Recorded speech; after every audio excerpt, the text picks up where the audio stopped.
我再问最后一个问题啊，我们有点像春节大联欢的感觉，我来是报幕的。就我们基金啊，每2年要做一个审计。这里第一个问题就是，如果审计不合格，我们的投资人是什么样的一个结果？比如说黄金签证可能是不太可能了，因为投资标的不符合嘛。那他们的钱是不是能返回来？这个怎么给解释一下？The first point is, I think that it is also good to refresh everyone's memory. Yeah. So what are the rules for the Golden Visa, funds, in order to be eligible? First, they have to be Portuguese funds. Second, they have to have a maturity, which means a duration of of at least 5 years.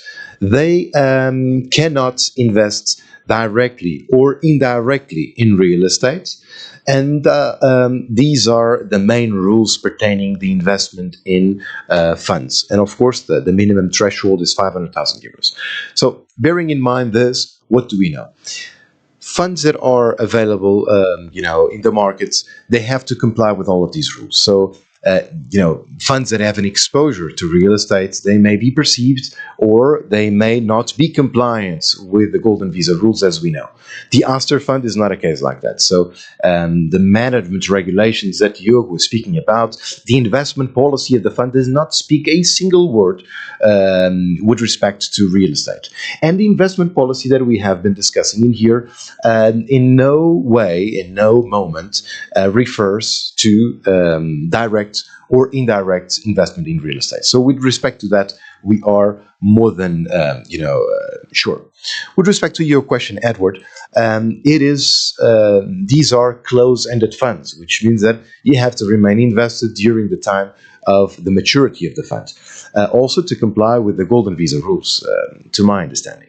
This means that if the investor reaches year 2 and intends to redeem his or her participation units of the fund, that this cannot be done because it means that there would have to be an entity that would have to purchase those units, back from the client. It is not legal to have the fund to buy its own shares.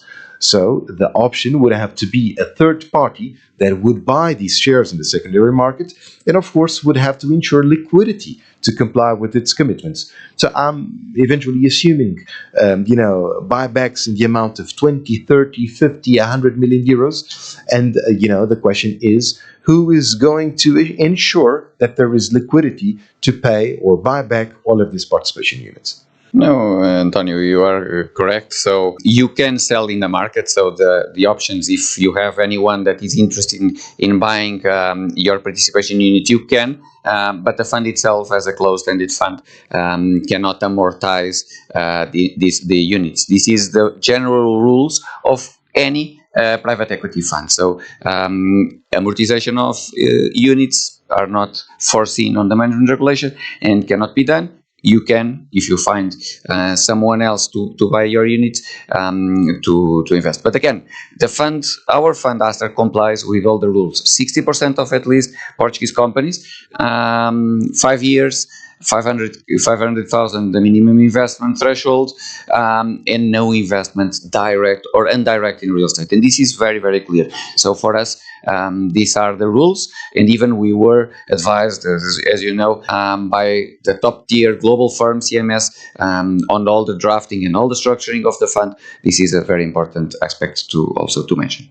总结一下，就是如果说因为一个基金不合规会导致黄金签证没有办法续签，那投资人钱是拿不回来的，因为它是一个封闭式的基金。当然刚才二位也提到了，其实的确有一些办法，包括你去把这个基金转手给别人，你找一个人去接你的基金份额，就是如果说你的签证没有下来，那这样的话其实都已经没有下签了，谁会接你这个基金份额呢？他之后他也下不了签，对吧？这是一个纯的一个投资产品。当然还有一些说基金如果把这个基金份额买回去呢，这是不可能的，也不合规的，绝对不合规的一个操作。如果说他用一个第三方的实体做的担保呢，刚才安聪也提到了，那你要看他账上有没有这么多钱。一般来说，1亿欧元的一个基金，一个公司能没有能力去把这个投资人钱接回来？那这个操作性来说，从收购能力上说，它也是没有的。那总结来说，刚才一开始也提到了4句话：50万欧元5年，至少60%投到当地，不能直接今年投地产。大家一定要把这个记住。如果说他这个基金是一个没有符合这几句话的一个基金的话，那大概率来说之后的续签会出现问题的，而且您的钱是拿不回来的。一定要选择一个合规基金，就像 Aster 一样。